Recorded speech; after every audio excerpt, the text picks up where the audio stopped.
Et bonsoir, voilà, ça c'est le vrai moi. J'espère que vous m'entendez. Je ne sais pas exactement combien nous sommes, mais j'ai vu qu'il y avait déjà quelques-uns. Et on va essayer de voir avec le sujet du soir ce qu'on peut dire du thème de la présentation. Ok, nous voilà. Alors, j'ai perdu le chat. Qu'est-ce qui se passe? Pourquoi j'ai perdu mes questions qui étaient. Voyons.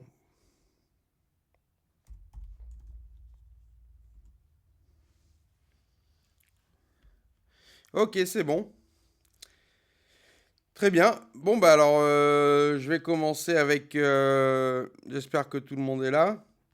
Je vais commencer avec la première question. Comment faire pour que. La première question de l'eau, comment faire pour que les démons disparaissent? Tout simplement, il faut éviter de faire du mal. Or, faire du mal n'est pas forcément nécessaire à tout.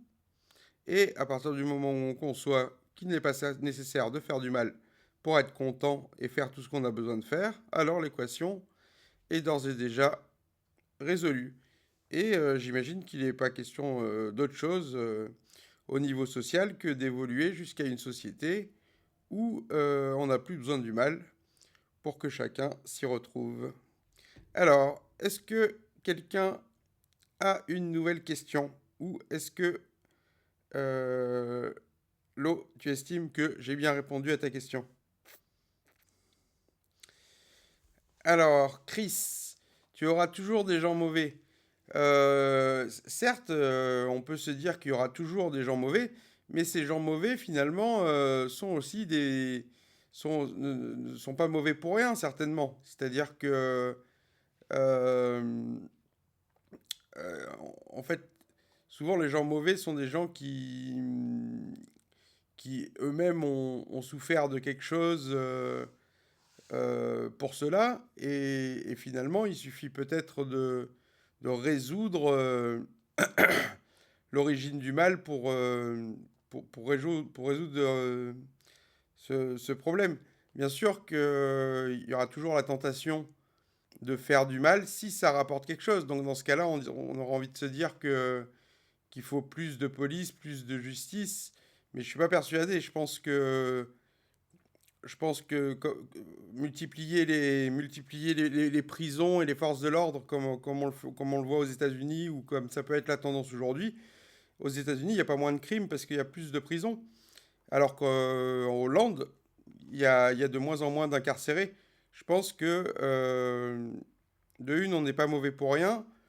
De deux, en tant que tel, on sert à quelque chose et on aide les autres on oblige les autres à trouver des solutions. Et finalement, en fait, c'est comme si ces gens mauvais étaient en fait un capital qui nous obligeait à évoluer jusqu'à ce qu'ils ne le soient plus. Donc en fait, tant qu'il y a ce qu'on peut appeler des gens mauvais ou des gens mal intentionnés, c'est que finalement, les gens qui ne sont pas mauvais ne sont pas assez bons. C'est une économie vivante.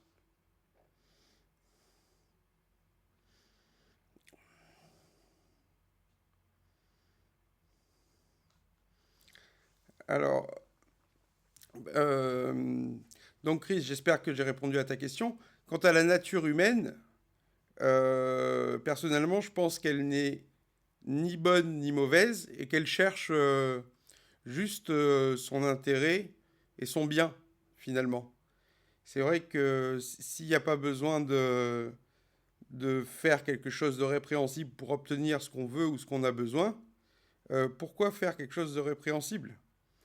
Euh, quand je dis la nature humaine n'est ni bonne ni mauvaise, certains diraient elle est mauvaise, mais il n'y a rien de mauvais. C'est juste on cherche tous ce qu'on a besoin pour l'amour qu'on a besoin au moins pour pouvoir s'accepter soi-même. Donc, Mimi, Mimi, es-tu sûr que certaines personnes cherchent à s'améliorer? Alors, il y a des gens qui éventuellement ne cherchent pas à s'améliorer, ils ne comprennent pas la vie comme une occasion de se comprendre, de se découvrir ou de s'améliorer. Tant que ces gens-là ne nuisent à personne, il n'y a pas de problème. Nouvelle question de l'eau. Dans les dialogues, les anges conseillent de ne jamais nommer ou s'adresser aux forces obscures, mais surtout de mettre en valeur le bien ou les bonnes actions. Très bien. Et en même temps, on peut dire qu'il faut nommer ces mots pour en avoir conscience. Donc effectivement, c'est vrai que l'idée de nier, c'est-à-dire c'est pas évident de nier le mal, c'est pour ça qu'il y a les questions de Mimi et de Chrysa. Il ne suffit pas de nier le mal pour qu'il n'existe pas. Cependant, il faudrait quand même éviter de l'encourager autant qu'on y arrive, effectivement. Ok. Bon. J'ai vu qu'il y avait des nouveaux... Ah, Mappy. Suffit-il des autres pour s'améliorer? Très intéressant. Alors en fait, on part tous de la nature animale. Et effectivement, le jugement, le bien et le mal viennent du fait social. C'est-à-dire que en tant qu'animal, au milieu des animaux, il ne s'agit pas d'être bon. À la limite, si vous vous retrouvez tout seul dans la forêt vierge, il ne faut pas chercher à être bon, il faut chercher à être plus méchant, meilleur que les animaux pour pouvoir subvenir à vos moyens. Donc, le bien et le mal sont des notions sociales, donc toute la morale se supporte sur le fait social. Donc, effectivement, c'est les autres qui nous incitent à être bons, en cela qu'on estime que leur souffrance n'est pas nécessaire ou que leur amour le mérite ou vaut le coup, si ça répond. Bonsoir Marie-Louise. Il est dit dans le premier livre de Samuel que ces démons sont comme un esprit mauvais envoyé par Dieu pour tourmenter les hommes. Qu'en penses-tu?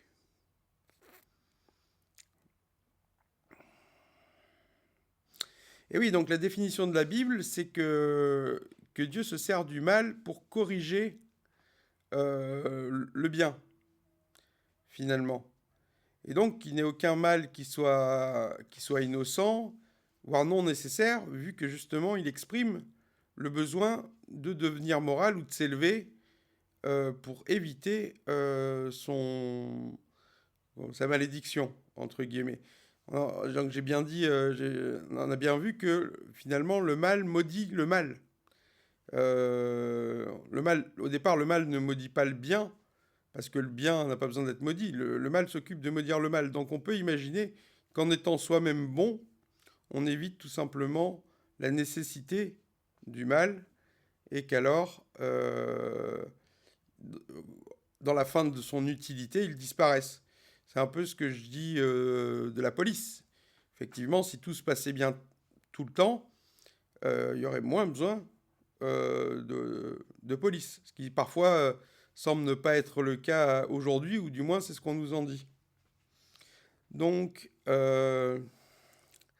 un esprit mauvais, bien sûr, c'est la tentation.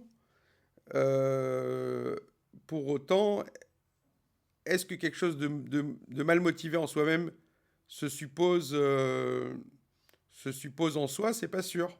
Donc, parce que je pense que rien n'est mauvais de ce qui est issu de, de la création.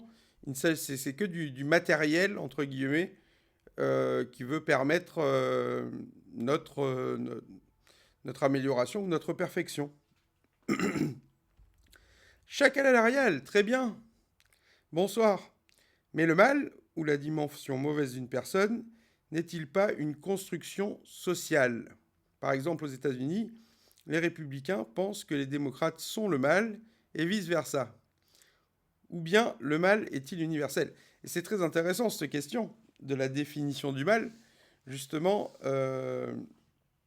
c'est ce que je dis dans la présentation par rapport par rapport à l'après-guerre, par exemple par rapport à la notion d'antisémitisme aujourd'hui, qui est directement associée au mal euh, depuis la Seconde Guerre mondiale.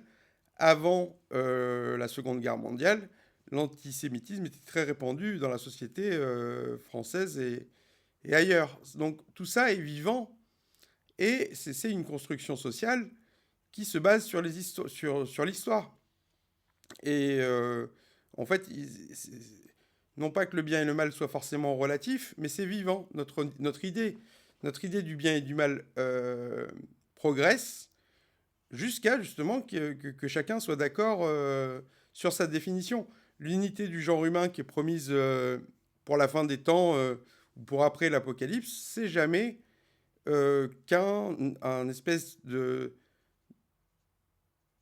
consensus sur ce qu'est le bien et ce qu'est le mal. On ne pourra jamais empêcher les gens de faire le mal à partir du moment où on respecte leur liberté, mais à partir du moment où quelqu'un qui fait le mal sait qu'il fait mal, alors il veut accepter éventuellement que sa punition ou qu'on le lui reproche. Donc l'unité du genre humain vient de notre définition commune du bien et du mal, et telle est l'œuvre de la société que de parvenir à cette définition. Alors effectivement, il y a des choses où on se trompe plus ou peu. Par exemple, le meurtre, tout le monde reconnaît que le meurtre est mal, ou du moins depuis les tables de la loi. C'est le début du fait social. Et le fait social commence justement avec l'interdit du meurtre et du mal, jusqu'à ce que finalement notre définition ne souffre plus d'approximation. Et tel est, selon moi, le propos de l'histoire, justement, que d'y arriver, c'est-à-dire d'être capable de dire à quel endroit le bien est bien et quel endroit le mal est mal, euh, sans que ça soit contesté. Ah, oh là, ça envoie de la question. Alors, Chacal si tu estimes que j'ai pas suffisamment bien répondu à la question, tu peux repréciser éventuellement. Donc, l'eau, il ne s'agit pas de nier le mal, mais de susciter le bien autour de soi. Les anges du dialogue le nomment, son nom, pour dire que c'est mieux de l'ignorer. Oui, donc ça revient à à ce que tu disais avant, à savoir qu'on peut éviter de nommer le mal. En effet, en fait, si on regarde bien, plus les conditions sont difficiles, plus il y a de mal. Plus l'accès aux biens, à la nourriture, aux soins, où tout ça est difficile, plus il y a de vols et de ceci et de cela. Donc c'est une sensibilité, finalement, qu'on a à résister au mal, autant que on ne s'y trouve pas obligé par le besoin. Donc, effectivement, le simple fait de nommer le mal peut l'agacer. Enfin, tout est une question de sensibilité. Euh, c'est vrai que nommer le mal peut peut-être l'attiser quelque part à un certain niveau d'extrême sensibilité, oui. Alors, enfin, tout dépend où, quel contexte. Alors Mimi qui dit, mais comment devenir bon? Oui, donc tout ça et le fait d'être bon ou d'être mal, oui, donc je dis, est en fonction des conditions qui sont les nôtres. Effectivement, comme d'aucuns disaient dans une chanson, pourquoi faire le voyou quand tu as tout ce que tu demandes? C'est pas forcément nécessaire. Donc en fait, on ne devient pas bon, on l'est. Par contre, on est tous, j'imagine, susceptibles de céder au mal en fonction de conditions trop défavorables. De même que les résistants livraient le nom de leur leurs acolytes aux nazis quand ils étaient torturés, quoi. Donc après, on pourrait se poser la question de savoir, est-ce qu'il est possible ou est-ce qu'il est bon de croire qu'on puisse parvenir à une société qui soit suffisamment juste pour que le mal ne soit plus nécessaire? Et c'est ça le propos de la présentation, de dire que c'est le but commun et qu'il faut y croire. Enfin, c'était mon avis, quoi. Donc pour répondre à Mimi, il ne s'agit pas de devenir bon, je pense que on l'est naturellement. Enfin, comme je disais, on n'est ni bon ni mauvais, mais on ne cherche que le bien. C'est ce que m'avait dit quelqu'un quand j'étais revenu des États-Unis au Levant, et je l'avais compris comme ça. On ne cherche que le bien, on ne peut pas considérer qu'on soit mauvais, on n'est ni bon ni mauvais, on cherche juste ce dont on a besoin pour être heureux. Reste à savoir si les moyens qu'on utilise sont légaux ou bons ou pas. Logis de l'odélogie. Il est impossible qu'on ait tous la même définition de ce qui est bien ou mal. Et non, mais justement, il y a Zacharie prétend ceci que au temps de la fin, le nom de Dieu sera un. Ce qui veut dire que, effectivement, nous dussions aboutir à une définition commune du bien et du mal à terme. Bien sûr, c'est la raison qui établit ça, et la raison, à force de se multiplier par, par les différents points de vue des individus, finit par établir des choses assez précises. J'imagine, bien que tout ça soit vivant et évolutif, en permanence, hein, malgré tout.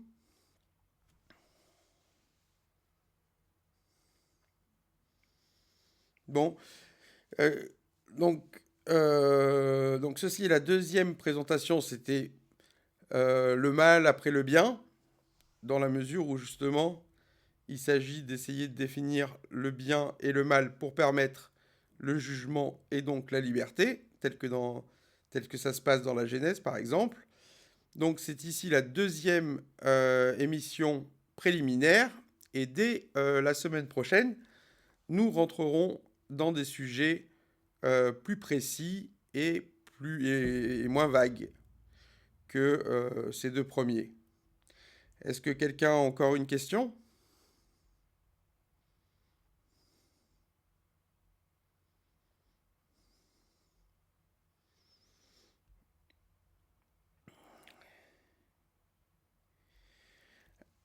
Euh, donc Marie-Louise, le mal actuel de notre société est la perte de notre humanité. Très effectivement, le mal est toujours la perte de notre humanité pour le gain de notre animalité. Car nous sommes le mal en tant qu'animal, hein. C'est notre humanité le bien. Donc le mal actuel ou de toujours sera toujours le manque d'humanité. Et il est une question de savoir. Alors il y a une grande question de savoir si on pourrait régresser dans l'humanité, comme certains le prétendent, qu'il y a un ensauvagement et que les gens sont de pire en pire. Personnellement, je ne le pense pas. Je pense que on est de plus en plus humain à tempo, avec le temps et avec l'érudition et avec le travail de chacun qui aide à faire des routes, des bâtiments, des services qui rendent la vie plus humaine, et donc n'implique plus de se priver de son humanité pour réussir à s'accepter, à vivre, à être aimé. Il suffit de penser à ce que c'était, par exemple, de perdre ses enfants il y a encore 100 ans, plusieurs, ou avant la sécurité sociale, d'être pris par une maladie, de ne pas pouvoir s'en sortir financièrement à cause de ça. D'ailleurs, ça pourrait être le cas aujourd'hui aux États-Unis où ils régressent effectivement dans leur accès aux soins. Est-ce que, je pense qu'on ne régresse jamais, mais c'est vrai qu'il est possible que certaines époques soient plus tendues que d'autres, notamment en ce moment, effectivement, je trouve. On pense parfois à, à ce qui se passait avant-guerre. À ce qui se passait avant-guerre. Il y a des problèmes économiques, il y a une montée des votes contestataires. Donc il y a des moments où l'humanité chavire aussi. Est-ce qu'on recule? Je sais pas, mais c'est possible qu'il y ait des difficultés en ce moment.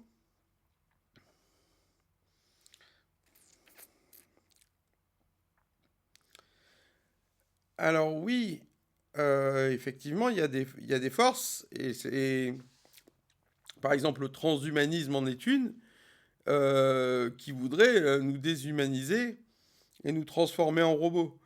Donc, effectivement, c'est une tendance qui, malgré tout, peut exister, mais je pense qu'elle existe tout au long de l'histoire et qu'il y a donc ce combat, justement, entre la tentation de la densité, de la difficulté, voire de la violence, et l'aspiration à plus de légèreté et à de meilleures humeurs.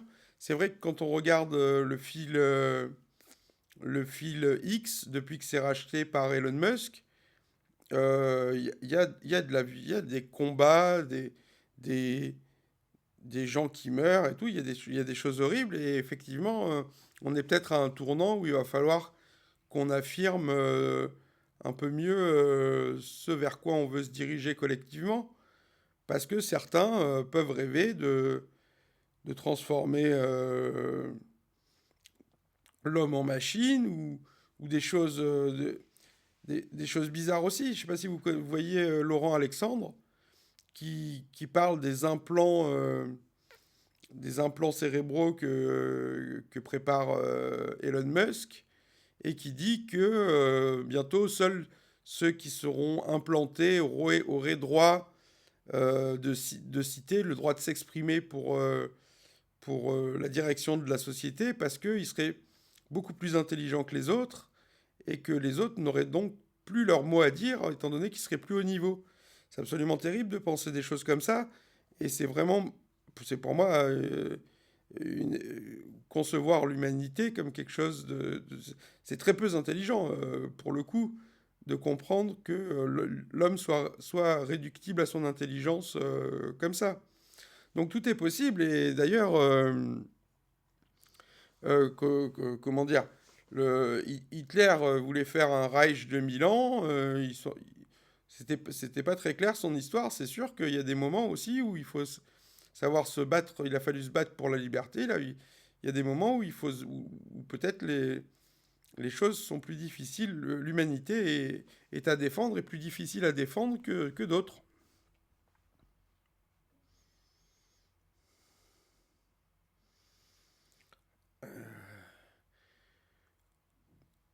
Quant à savoir si on est moins humain qu'hier, comme je disais, personnellement, je ne le pense pas. Alors, le prochain sujet, justement, on est déjà en train d'en parler. C'est une introduction à l'Apocalypse à travers la symbolique numérique. Et on va pouvoir parler de ça un peu plus précisément relativement à la prophétie de la Bible, telle que je l'ai analysée, je l'analyse ou je la conçois.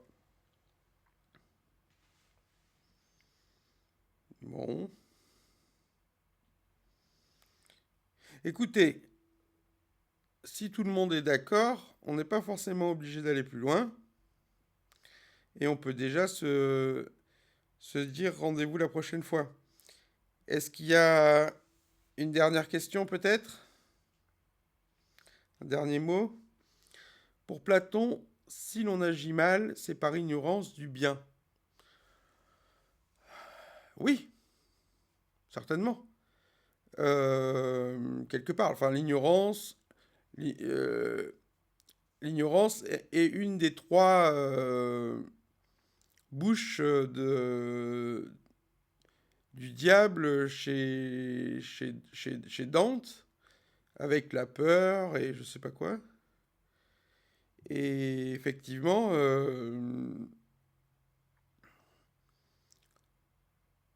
il suffit de ne pas savoir quoi dire pour être débordé par ses émotions et éventuellement basculer dans la violence. Bien sûr que si l'ignorance au sens... si on ne se connaît pas soi-même, effectivement, on peut être dépassé par ses passions, par ses pulsions, par son animalité. Ou, de toute manière, euh, dans la définition de la Bible, le mal est la force contraignante, la force qui nous oblige à muter. Et celle-ci est forcément activée par notre ignorance, parce qu'elle cherche à nous faire comprendre ce qu'on ignore. Donc finalement, l'ignorance est un nom du mal à un certain niveau. Et comme on dit aussi que la, la grande face de Dieu, c'est-à-dire le premier sphiro, ne maudit jamais. Parce que, justement, elle sait que elle sait suffisamment de choses pour ne plus avoir à le faire. Donc, c'est forcément par ignorance qu'on pêche à un certain niveau, oui, je le pense.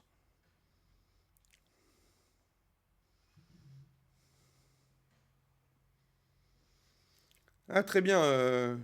Donc, pour Spinoza, c'est un phénomène humain et social qui peut être combattu. Certainement, c'est le propos de la présentation, de dire que finalement le mal serait tout entier comme le capital passionnel qu'on a à intégrer par connaissance pour pouvoir le dépasser.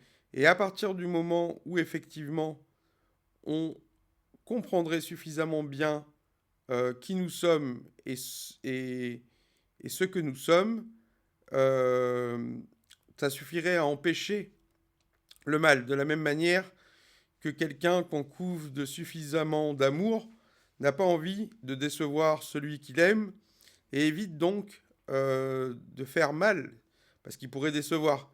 À partir de ce moment-là, on peut juste concevoir que si chacun bénéficiait de suffisamment d'amour euh, au niveau universel, ça suffirait à, à éteindre le mal et quelque part aussi, comment dire ça, à éteindre la vie. Parce que le mal est le côté dynamique de la vie à partir du moment où on a vaincu, on a tout compris. Si on a vaincu le mal, c'est qu'on a tout compris. On aurait peut-être fini notre expérience telle qu'elle se présente à nous aujourd'hui. Bon, j'espère que c'est correct ce que j'ai répondu.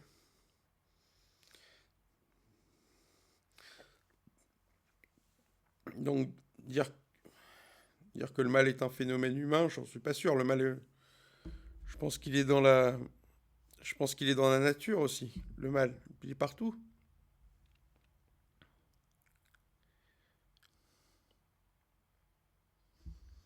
Bon, bon, bon.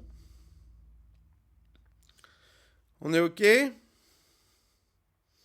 Alors, je vous remercie d'être là et d'avoir été là. Je suis maintenant, comment dire, on va passer au-delà des sujets plus précis. Quels sont les chemins pour aller vers le bien? On vient de le dire, pourquoi pas la connaissance de soi. En premier lieu, la spiritualité, certainement. Et tel est l'office de cette chaîne, si possible. Le chemin vers le bien, c'est c'est le commandement qu'a laissé Dieu à Adam, cultiver le sol qui t'a fait naître, ou se cultiver, cultiver son âme, se cultiver soi-même, augmenter en intelligence et en compréhension de la vie, jusqu'à ce qu'effectivement on ne souffre plus de notre condition, si possible.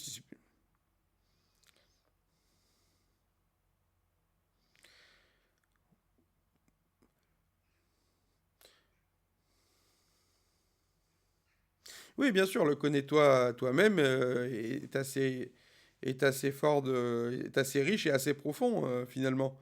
C'est d'autant plus que on ne se connaît jamais vraiment soi-même selon les conditions qu'on a, selon ce qu'on a à vivre. L'idée soit de se connaître suffisamment bien, justement, pour ne plus rien avoir à se reprocher, pour parvenir à ce qu'on veut. Même, donc toujours en conscience que c'est en fonction de la difficulté que les choses se jouent et, et que il est certainement possible que collectivement on arrive finalement à pardonner la vie, à pardonner Dieu pour la difficulté de la vie, donc à pardonner Dieu, ce qui revient à se pardonner soi-même, aussi bien qu'on estime qu'il est heureux de vivre, qu'il est possible de vivre sans créer des regrets, et à partir de là, il n'y a plus de malédiction dans le cœur de chacun. Tu ne confonds pas bien et bonheur. Bah, les deux, dans bonheur, il y a bon, entre bien, entre le bien et le bon, il y a pas mal de choses. D'autant plus que, selon la Bible, le péché conduit au malheur et la vertu conduit au bonheur. Donc bien et bonheur sont certainement liés, comme mal et malheur.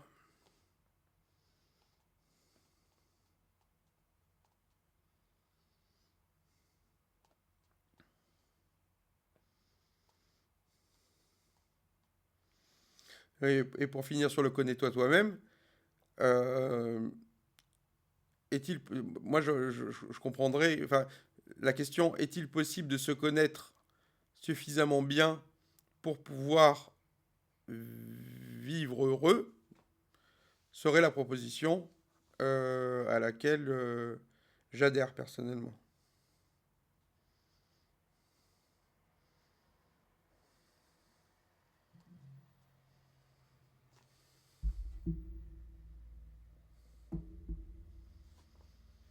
Ok. Bon, mes amis, c'est peut-être pas nécessaire d'aller plus loin cette fois-ci. Je vous remercie d'être là et d'avoir été là. Donc, je vous dis. Alors, juste une.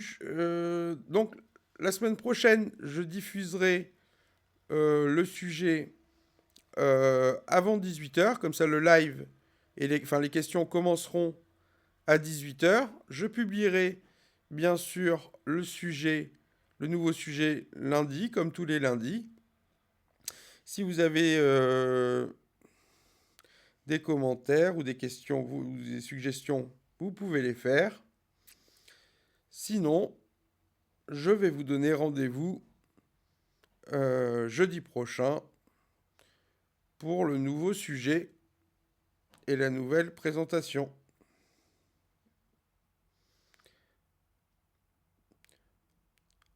Très bien.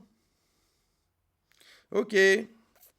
Alors, je vous dis merci, je vous salue et je vous dis à très bientôt et à la prochaine fois. Ciao, ciao.